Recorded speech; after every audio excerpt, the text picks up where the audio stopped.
right. We are in a car, my rental car, from Enterprise, which is going to be my last rental from Enterprise, thanks to their NRA boycott thing. And I have next to me Stacy McCain, and I'm taking advantages of one of the big advantages of having my sons with me as assistants. I'm in the back seat for the first time, so I can ride and talk with Stacy. Stacy, CPAC is over. We're heading to your home. What did you think of CPAC this year? I thought it was, it was really good. This is the second year in a row that we've had both the Vice President and the President speak to CPAC. And, there have been some complaints from some of our conservative friends that it's too establishment, that, and so on like that. But when you get down and you're actually talking to the people in attendance, when you talk to the young conservatives, last night I was talking to Vito and Vito. Yes, on your new podcast, by the way. Right. I was talking to Vito and Vito, these young guys from New York who are, solidly pro-Trump. They're fighting the battle for conservatism on college campuses, and got their podcast they've been doing for 4 years now. Mm-hmm. and seeing kids like that gives me hope. Now, one of the things I've noticed is, as you know, I asked a series of questions which I'll ask you at the end of this interview. The attitude is very different. Last year I talked to a lot of people, many of who didn't support Trump in the past and were very much wait and see on what was going to happen. There were a lot of establishment types there who were very ambiguous. This year, the crowd was almost exclusively pro-Trump. There were a few people I interviewed who didn't care for Trump or were Mets on him, and even those gave him credit for things accomplished. But in your take, is it that Trump has won them over, or is it that the never Trump or establishment or even libertarian wings didn't bother to show up? Or is it some of both? It may be, a selection effect, as you say, that people who don't like Trump didn't go to CPAC. But, I talked to activists. I talked to Jim Lakely of the Heartland Institute, and he said that Trump has accomplished more on the issues of energy and the environment. He's accomplished more of the conservative agenda than anybody in 40 years. I mean, Anwar now open for drilling. The pipelines now approved, stroke of the pen. All the offshore drilling all over. Offshore drilling. Paris Accord, tossing it. What? Tossing the Paris Accord. Right. He got rid of the Paris peace, climate accords. The regulatory, ending some of the regulatory restrictions on energy and stuff like that. And now we're set. America's emerging as one of the most important energy providers in the world, because we've gotten rid of so much of and with a stroke of a pen. And so once the president is in office, policy becomes politics, and it begins less to be about his personality or what people are saying about him and what he actually did. I'll get another example, and this is very I've seen this directly, is the tax cuts. Democrats sit out there, and I've seen them on CNN say 80% of these tax cuts are going to the top 1%, the rich, tax cuts for the rich.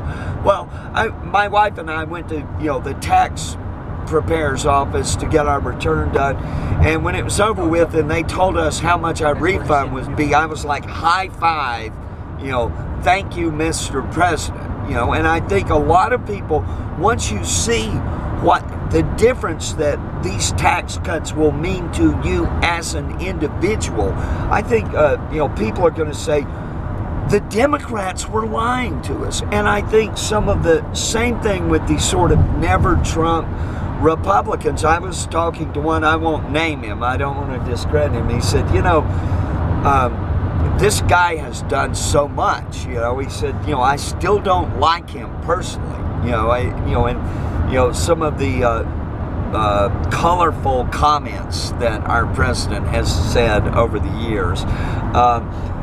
Still don't like him personally, but in terms of his politics, you know, is that, you know, you've got to support him, you know, going forward, you know, but what he's able to do as a matter of policy now is winning over people, not only conservatives who had questions, but also, you know, I think many middle-of-the-road voters who had been afraid. Like that black woman in Bethesda I keep talking about. Yeah. Well, I don't know, but I think it's, you know, there was so much fear-mongering. This is something else.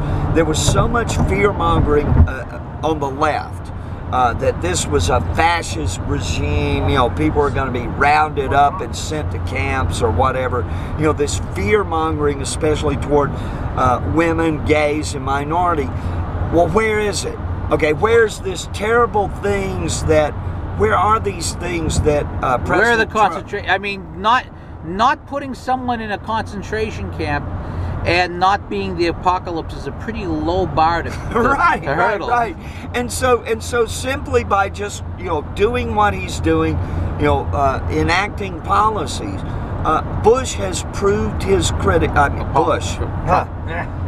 Trump has proved his critics wrong, and so I think he gets credit for that, you know. Now, sometimes I think that the never Trumpers and some of the establishment people will never forgive Donald Trump for achieving things that they've promised and never delivered. And I think that more than the personality, and personality has been the #1 complaint that I got from people when I asked my various questions, personalities and tweeting and so forth. I think a lot of them resent it. I think it's like Braxton Bragg and Longstreet at the Battle of Chickamauga, where it was Longstreet's impression that Bragg, if he didn't win his way, was not interested in winning at all. Right. And Forrest is over there, you know, we can get all the things, if we just pursue, we can. And Bragg was insisting that that wasn't the case. And is that the case where we have Republicans and conservatives saying, if I am not the guy getting the win, if we can't win my way, I would rather we not win at all. Or it's like Ben Butler, for example, saying that we cannot take Fort Fisher to Congress, explaining why he failed, and then literally the telegram came saying Fort Fisher falls, and he's over there. It's got to be a mistake. Looks at it and he puts up his hand, pray God, thank God for victory, because he was a smart enough Pole to understand. All right. Now I'm going to celebrate. What a great achievement! What a great achievement. Even I couldn't do it. It must have been a great achievement. Well, I think, you know, I think that what we have witnessed, I really in the past 8 years, is the end of Bushism. There was a certain kind of politics that George W. Bush practiced. And, you know, it was the Karl Rove strategy, the center-right strategy,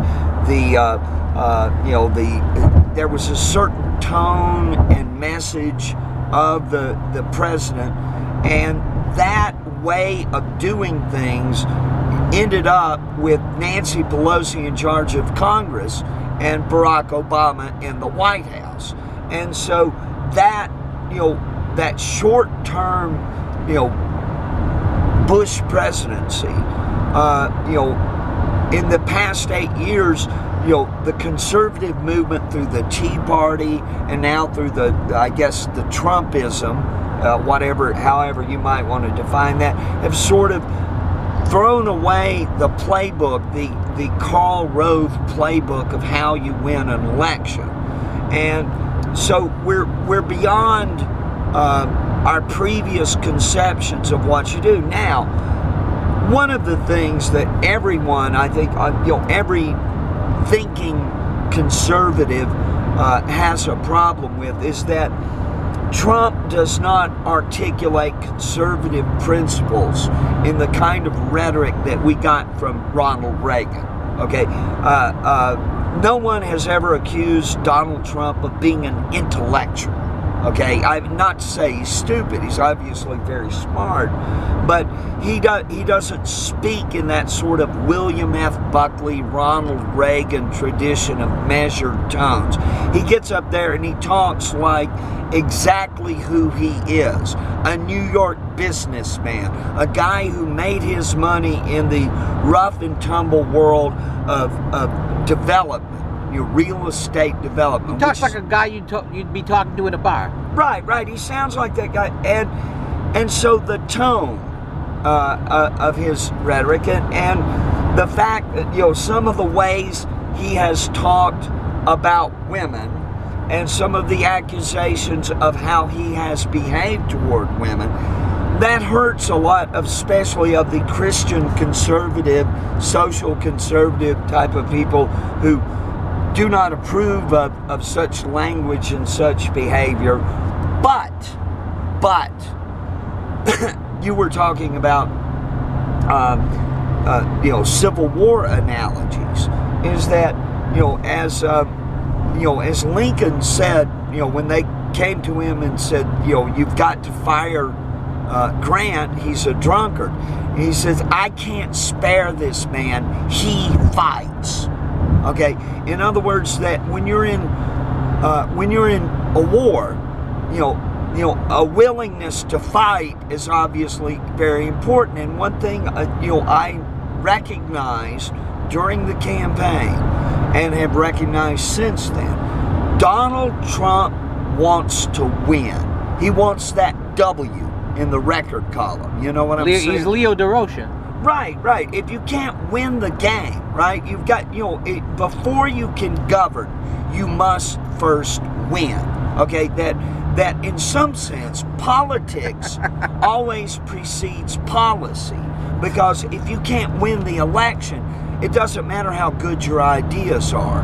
So I gotta laugh, and the reason let me explain why I'm laughing so hard is that Joe Scarborough was constantly saying that to conservative activists when arguing against challenging squish Republicans, saying that you can't, unless you win, you can't govern, and you need these squishes to win. Now that Republicans have won with Donald Trump, now he's left the Republican Party. Yeah, some people just can't be happy whatever you do.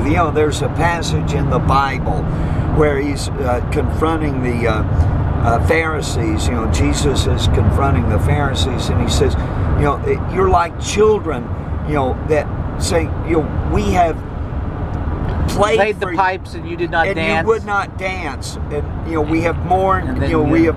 Yep, I know the passage where he talks about, you said John was a lunatic, right, and now I'm a glutton. Yeah. Right, in other words, that they rejected John the Baptist because he was, gloom and doom and stuff. But then Jesus comes along and they reject him as well. So what does that tell you? That they're predisposed to a negative opinion. And so the thing is that I was not necessarily the most enthusiastic Trump supporter in the world, but I didn't go over in that Never Trump column because that was stupid. If the man was going to be the nominee, you had a choice. We're living in a two-party system. I have voted, by the way. I have voted libertarian. You voted Bob Barr once, I remember. Right. I mean, there's some things that... I mean, if Donald Trump, if Father Frank Pavone from Priest for Life, who you've probably heard of, had not assured me that Donald Trump would be pro-life, I don't think I could have voted for him, because that was a sine qua for me. If you were a pro-life Christian, if you are pro-life, the Gorsuch nomination alone is worth everything that you might have to put up with Of Trump. the people I've interviewed, who are pro-life people are ecstatic about Trump as the most pro-life president they've ever had. And in fact, I interviewed a gentleman who's run a crisis pregnancy center in New York for 32 years, and who led protests against Trump back in the days when he was buying tables at NARAL events. And he was on board with Trump early. And Trump, he had talked to Trump, Trump had known him, and he said, this guy, this conversion is truth. And I said it many times during the campaign. We still don't know if he is Simon the Magician or St. Paul. Does he want the Holy Spirit for the power and the glory? Does he want, or has he converted? And from what I've seen, we've seen Paul. Well, you know, the thing is that expecting politicians to be saints, probably, you know, I mean, the thing with Trump though is we knew what he was. The idea that he had affairs years ago is would be no surprise to any person. Yeah, well, I mean, you know, baked into the cake. Some of these things, and people, you know, my mother-in-law, who is a very devout Christian, texted me the other day to say, tell President Trump I'm praying for him. Okay?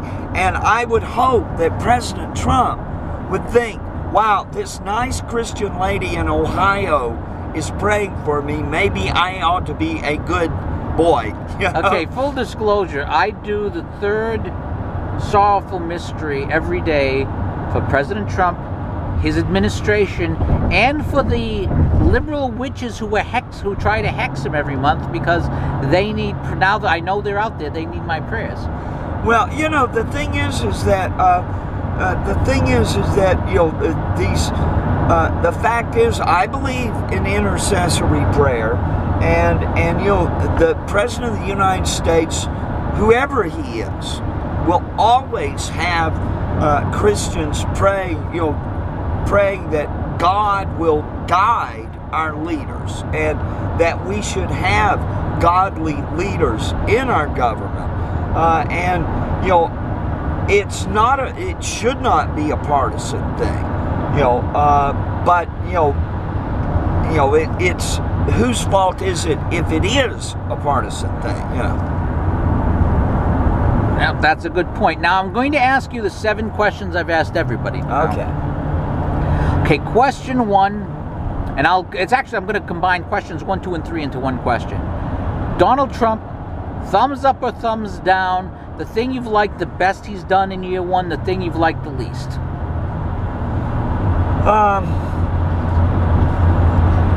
Thumbs up.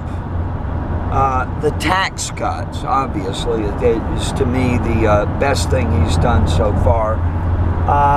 And what was the thing I liked the least? I'm trying to think of. Well, I mean, you know, firing Bannon, maybe, you know, because Bannon was a friend of mine. Well, still is, as far as I'm concerned. I mean, I've talked to people.